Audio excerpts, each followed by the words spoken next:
Hello everyone, my name is Michael and this is episode 21 of Just Make Game. This is my video series about making games.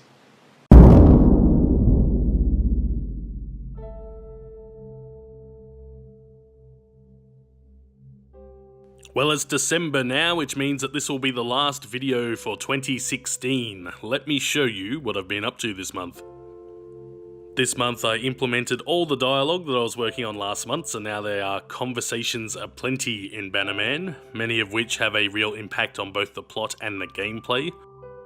A good non-spoilery example I can show you is the ability to bluff your way into enemy territory. If you manage to figure out the right things to say, you will bypass the need to fight your way through a number of enemies, which potentially allows you to save your health and armor for later fights. You may have also noticed that I have replaced the primary font used in Bannerman, so now you can actually read conversations. The last font was a bit of a holdover from the really early days in development, and make a new font has been on my to-do list for quite a while now. I'm pretty happy with it. I might make a few little tweaks to some characters, but apart from that, it's pretty much done. As I was redoing the font, I decided I should probably do something about the main menu screen, which I've never been 100% happy with, so I gave that a bit of a workover, and now it's more representative of the actual game in terms of theme and overall style. I've added quite a bit of content to some of the more story-focused sections of the game, and some of the campfire sequences. I could show you these, but I'm not going to, as a fair amount of plot development happens in these sections, so yeah, just take my word for it. Another thing that was sitting on my to-do list for quite a while that I finally got around to implementing was the Steamworks SDK. So now you can access the Steam overlay within the game, cloud saves, achievements, and trading cards are nearly finished as well. And this needed doing because the primary focus of this month has been to run a gameplay test. I have distributed Steam keys to a good number of friends, families, and associates. All have a very diverse background and experience with PC games. Some of them play heaps, some of them play very little, so I'm getting a good cross-section of the community. They're currently playing through a vertical slice of Bannerman, which has somewhere about 2 hours of gameplay. They've been providing me with a ton of bug reports, which is great because as anyone who makes games knows, you can never properly test the game by yourself. It's the player who breaks everything. So fixing everything up that has been reported so far has been a very fun time. I've got a survey for them to fill in once they're finished, and the responses I've gotten so far are great. Good mix of things that they liked versus things they disliked, and that's the most valuable feedback of all. Now, if you'll indulge me for a moment, I want to have a little rant about accepting feedback as an indie developer and what to do. Because I've noticed a lot of people can't handle anyone saying anything negative about their game. Not everyone is going to like your game, no matter what game you're making. Some people will like it, some people will hate it. There's nothing you can do about that. That's just the nature of any entertainment medium. I have seen a lot of indie developers that almost get defensive when someone says something bad about their game, and they'll dismiss things as trolling or people just being mean to them, so they'll dismiss anything they had to say. The most valuable feedback that you can get about a game that you're developing is the negative stuff, because then you know why people don't like it. I find the best way to handle any sort of criticism of the game is to just say thank you. Just go, someone plays your game, they go, I didn't like it, I thought this bit was shit because of this. Say, thank you very much. Take the feedback and use it to make a better game. Now, this isn't to say that you've got to change everything that you've done up to this point because someone didn't like the type of game that it is. But it allows you to see repeated feedback, and then you can correlate all the data together, and then you can use that to make something better. The worst kind of feedback that you can get is the universally positive feedback, because it doesn't tell you anything. If you show your game to 20 people and they all go, it's fantastic, best game I've ever played, it doesn't help you at all. because there's nothing you can do from there.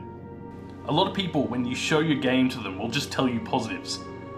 This is especially true if you know them, because they don't want to hurt your feelings, so they'll go, this is great. And that's all you're going to get.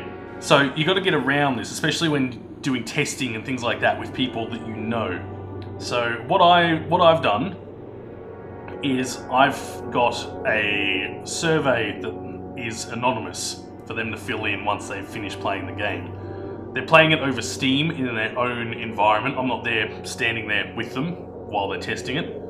And then afterwards they fill in an anonymous survey, and I stress that it's anonymous to them, and I stress, please give me honest feedback on this.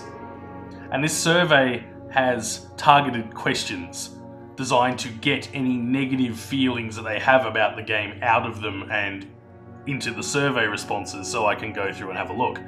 So I don't just ask, did you like the game? Because most answers are going to be yes. So I go, what level didn't you like? If you could change one thing about the game, what would it be? Things like this, these sort of questions that are already focusing in on things that you would change or things that you would alter, are the best things to ask, because then you can get actionable feedback. And then what you do with that feedback afterwards is up to you. Like, if one person brings up something and no one else brings it up, then it's on you to have a look and see if, it's actually worth changing, if they've, basically got the right idea. You're the one that's making the game, so don't just copy what people recommend. It's not their job to come up with a recommendation. It's them to tell you what they don't like about it, and then you come up with something based on that.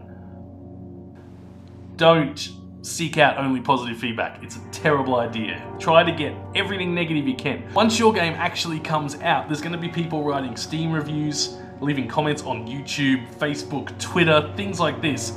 And they're not all going to be positive. A lot of them are going to be negative. And because it's the internet and everyone's anonymous to a certain degree, they're going to be really vocal about anything they don't like. If you seek negative feedback in the production process, then you've got a chance to fix those things before they actually become an issue that the public encounter.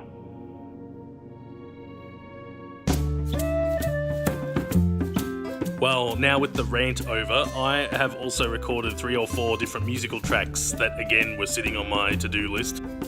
So I finally cracked out the guitars and whistles and went over them. This includes a couple of different theme songs for bosses, ambient tracks for each level, exploration themes which trigger at various points throughout levels, and a couple of little incidental tracks.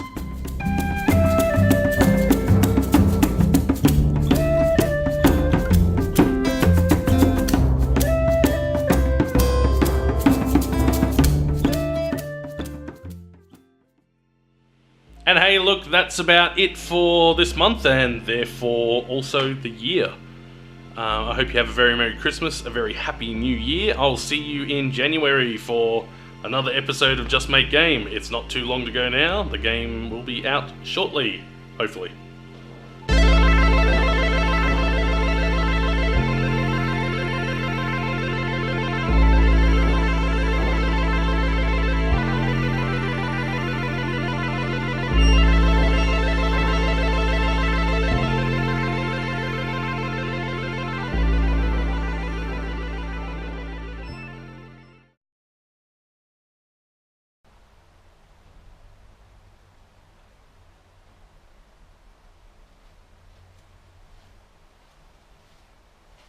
You're still here?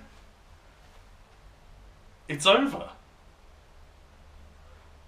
Go home. Go.